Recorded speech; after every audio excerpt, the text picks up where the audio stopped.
Mga tol, welcome back ulit dito sa ating channel sa Marvin Stock Tambay, kung saan dito ay mag-update tayo ngayon ng ating tatlong portfolio sa PSE dahil ngayon ay August 30, so last trading day ngayon sa buwan ng August. So check natin ang ating mga account, tatlong account natin. Okay, open natin ngayon ang ating first account. Check natin. Ayan na, loading pa. Alright. Check natin. So, PSE lang tayo. Ayan. Ayan. So, meron tayo rito. Ang ating position ay SM. Ayan. SM. So, meron tayong ayan. Ayan. Up. So, meron pa tayong negative. Ayan o. Ayan o. Negative 5.46%. At ang katumbas niyan ay negative 14,181.86. Yan. So, ang position natin ngayon ay SM. Okay. Pero ang ating total cash, hindi naman tayo lugi. Bagamat meron tayong negative 5.46%. So, ang total value naman ng ating investment ay from 1 million. Ngayon ay meron tayong 1,036,682. So, ibig sabihin, gains pa rin tayo ng 36,000. Yan. So, yan muna ang ating update. So, ibig sabihin, hindi naman tayo nalugi. No? So, kumbaga yung SM na yan, bali first tranche pa lang naman yan. First tranche. Yan. So, bibili pa tayo ng another. Meron pa tayong available cash balance. So, 791,100.82. So, pag binili natin yan, yung ating negative, ilan nga yan kanina? Kaya yung ating negative 5.46%, bababa na yan, no? Then, after that, check ulit natin after 1 month kung ano mangyari. So, yan muna ang ating position. So, ibig sabihin, sa ating first account, panalo pa rin tayo kasi ang ating kita ngayon, no? Ang ating total cash is 1,036,682.47. Ibig sabihin na ito, may gains pa tayo ng 36,000. Yan, so yan muna. Dito sa Instagrams, meron din tayong ibang account tulad ng meron tayo sa US, pero ang focus lang natin ay Philippine stock market. Pero try natin check yung US dito. Ay, medyo malaki ata rito sa US. Ayan o. And 9.42%. So, sabi sa inyo eh. So, yun muna. Sa ano tayo? I-close na natin to. Yan. So, puntahan naman natin ulit yung ating second account. Ayan. Second account natin. Ito. Yan. Instagrams. Type natin dyan.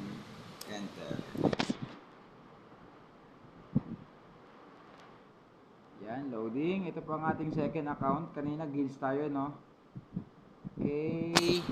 Check natin ulit. PH. Ang ating position ngayon ay AEV, no? Aboitiz. So, ang ating loss dito sa Aboitiz ay, tingnan natin, laki na ata eh. Ayun. 11. Negative 11.24%. Ang katumbas niya na ay negative 85,842. Kung real money, medyo masakit-sakit na yan, ha? Pero, antay lang natin dyan. Hindi natin kailangan mag-panic or hindi natin kailangan mag-sell. So, as long as yung company natin ay itong AEB na to, dahil industriya naman na yan, di ba? So, okay na okay pa rin yan. So, yan muna.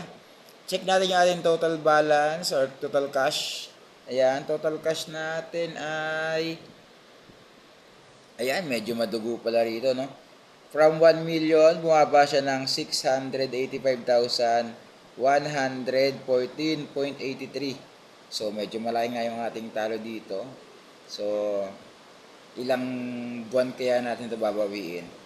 So, sa unang account, panalo. Sa pangalawa, talo. So, check natin yung ating third account. Out muna natin dito yan. Open natin dito. Saan yan? Bang. Ito. Yan, focus natin. Yun. Okay, ito na ang ating next account. Account virtual trade. Okay. Grabe, lakas ng ulan. Naririnig ba yan guys? Mga tol. Lakas ng ulan sa labas. So, dito ako ngayon sa kama namin, no? Sa sala. Nilabas ko lang yung tawag dito. Nilabas ko lang yung laptop. Tapos dito ako sa kama. Tapos binusok ko lang ito sa may taas. Ayan. Ayan ang ating bahay. Check muna natin. Ayan o. Okay. House tour. Ayan ang ating house tour. Ayan o. Yay! Ayan. So, ito ang ating pamamakasang ilaw. Up!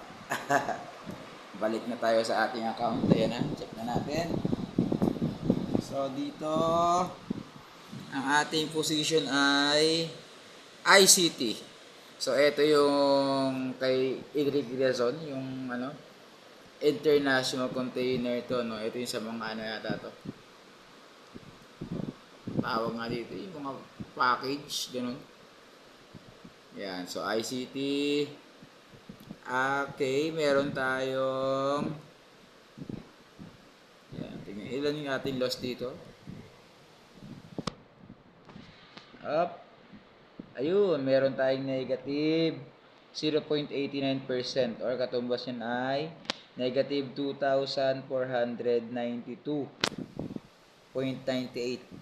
Actually, dati nag positive 4%. Kaya lang parang umiral yung ating emosyon, di ba? Iniisip natin na palaging pataas. So, hindi tayo nag-sell. So, ang lesson doon, kapag na-hit na yung target, so, dapat mag-sell na talaga, no? Kung ano yung rules, dapat sabi nga, follow the rules. So, hindi natin sunod. Kaya ayun, no? From positive 4%, ayan, bumagsak naman siya ng negative 0.89. Pero check natin total cash dito. Yan, itong ating third account. Ayun, no? Ito sa ating third account, ito yung may pinakamalaking gains. Kasi ang total cash ngayon, partida talo pa yun, ha? So, meron tayong total cash. Ayan, focus natin. Ayan, no? Of 1,128,778.54. So, from ilang buwan lang to, kumita tayo ng 128,778.54.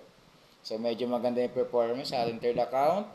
So, bali sa tatlo, ang gitna lang yung medyo negative. Pero the rest, yung dalawa, panalo. So, ulitin natin. Ayan po ang ating update sa ating tatlong account.